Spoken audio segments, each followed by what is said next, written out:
Hi, hello everyone. So today I want to tell you about the BURSTT Backend system. My name is Kaiyang Lin from HIA. So this is work from several of our colleagues.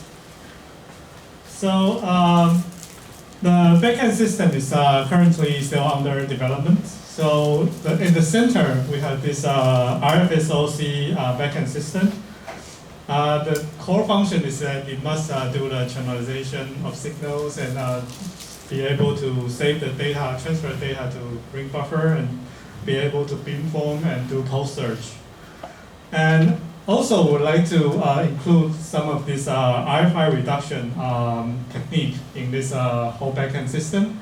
So I'll also tell you something about the prototype testing using the software-defined radio system. So let's start with core RFSoC backend system. So we're using this commercially available Xilinx ZCU216 development board. So for this board, it has 16 ADC and also 16 DAC output, so up to 2.5 gigasample per second with 14-bit depth.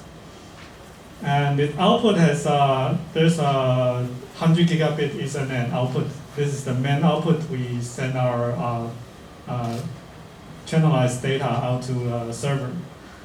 So some technical details, if you have some question, I'm happy to answer them later. So the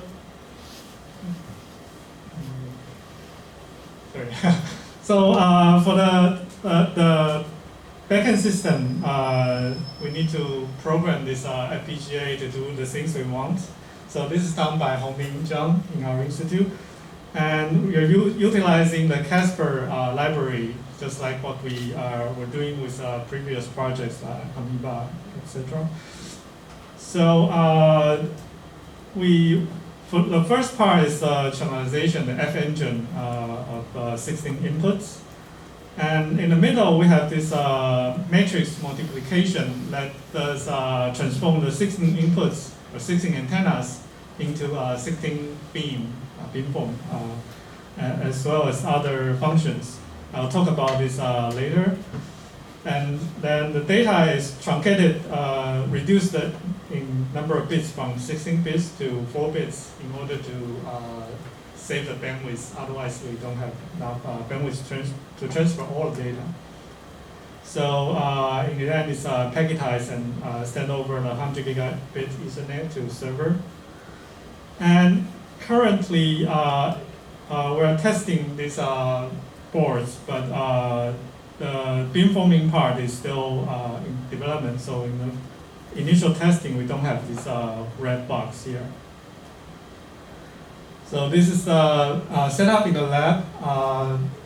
So we have multiple boards being set up in the lab. We have common noise source inputs to these boards, so we can check their cross correlation. And in the final installation, we will have 16 inputs, but they need to be transformed to balanced signal. So we have a few balance boards here to connect the 16 inputs. So this is the broadband noise source spectrum. On the right-hand side is sort of like an input spectrum, but after digitization. But it's a full 800 megahertz of those.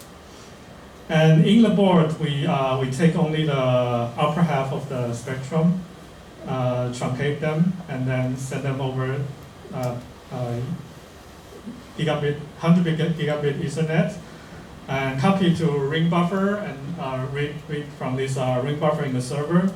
So this is the output spectrum from two of the channels that we connect to the noise source.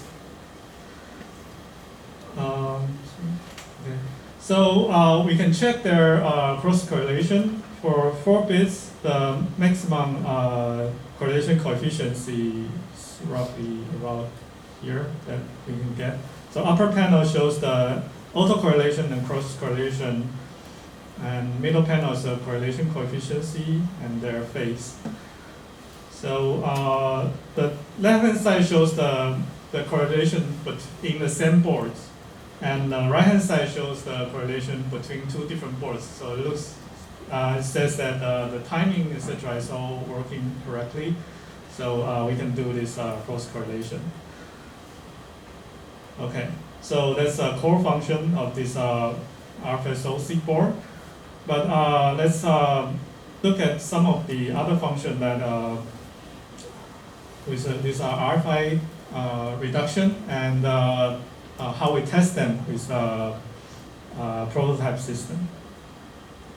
Okay, so the prototype system is a software-defined radio board called Blade RF.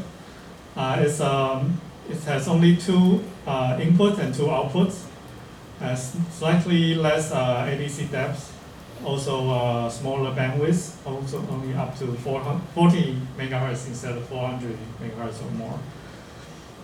So, but it offers all the functions that we need in order to process signal. So this is a good test bed to develop our pipelines, etc. Right, so with this prototype system, we can go to our site and survey the environment, radio environment. In this figure, I'm showing the spectrum taken in the Fushan station, which is where we like to build our main array. But this spectrum was taken at a suboptimal location in this Fushan site, which is easy to access, but a little bit noisier. And our main array will be located at a better site in Fushan. And the gray curve shown here is the basic terminated, input terminated or 300K Kelvin spectrum.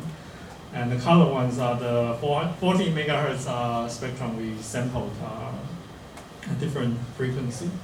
So we have TV stations, 4G Wi-Fi, 4G mobile signals somewhere, but most of the band looks quite clean.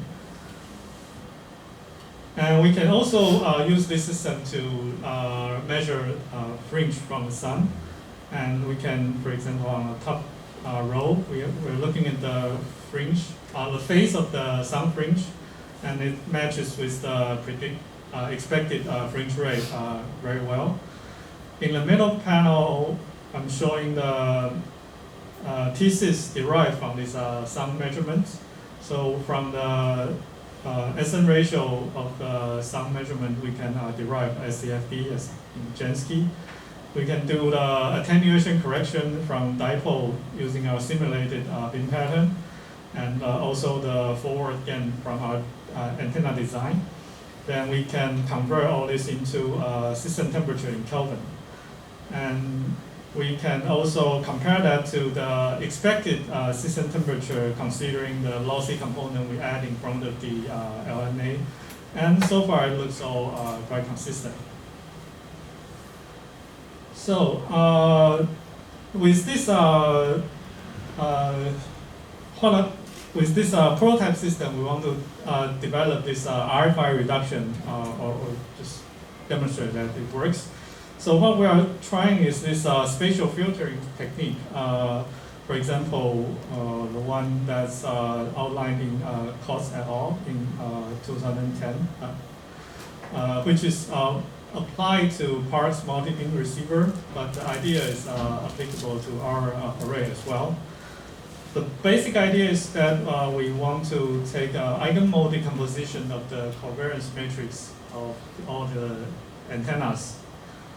And then we assume that the RFI is the one that dominates the variance in this covariance matrix. So then we can remove the strongest eigenmode, 1 or 2 or whatever. But the more modes we remove, of course, we lose more sensitivity because we have less effective number of antennas to form, to correlate. So the actual operation of this is we produce a projecting matrix of, for example, for 16 antennas, then we produce this matrix of 16 times 16 times 1,000 spectral channel complex coefficients. So we apply this to a few example with like a clean band, then only a few strong RFIs, then it's easy to remove 20 to 30 dB. And with a noisier band like a TV bands, the TV signal is more complicated. So we can remove, say, 20 dB in some of the channel, but sometimes we need to remove more than one component to reach 20 dB reduction. So all this is still something we'll try to continue to improve. So I'll also briefly mention the beamforming and pulse surge performance with our system. So with a 256 antenna array, we like to do beamforming in 2 steps. The FFT has 2 dimensions. So the first beamform will be done in the FPGA board, and the second beamform will be done in servers. That's because for the first FFT, we can also do a direct multiplication of the complex coefficients. And that's exactly the same kind of operation we want to do with RFI removal. So we can combine all of those into the RFSoC board. And for the second beamform, we are doing the other dimension with the same beam. And we're doing, currently, we're testing, we find that for this beamform, direct multiplication of the coefficient is also slightly faster than actual FFT. But in the future, when we expand the array to even larger than FFT in this step is important. Okay. So I'll skip over some of these. So basically, we find that we can do all the beamforming in 4 servers for the 256 array, and only 1 server is required for the pulse surge. Don't have much time for VLBI timing, which is also critical, but we are in the very early phase. We'd like to use GPS carrier phase to help us keep accurate timing between stations. But if you are expert or interested, please ask questions and we can discuss. Okay, I'll leave the summary here. Thank you. Thank you. I'm going to ask Shuo Shen to start setting up while we take a question. Any question from the room or online?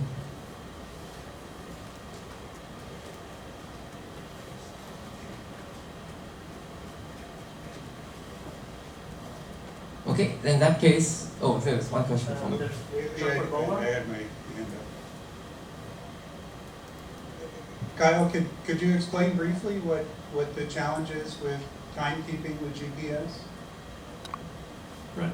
Okay. So basically, we are also using a SDR device to try and decode and compare the signal, the carrier phase from different satellites, and from research, I mean, there are publications showing that it can reach nanosecond accuracy, but it's to implement those, it needs some knowledge or experience. So right now we're still trying to catch up with this development. I mean, it's just using the satellite carrier as opposed to the encoded clock phase. So normally GPS works by looking at the clock that's encoded in the signal, and that's good to maybe a microsecond. But if 2 antennas see the same satellite, people have, I mean, there's a library, people do that. NIST uses that to synchronize clocks by looking at just the commonality of that. It's like an LO. Think of the GPS satellites as a constellation of LOs orbiting the Earth. Okay, interesting. Yeah. Thanks. Okay, so let's thank Kyle and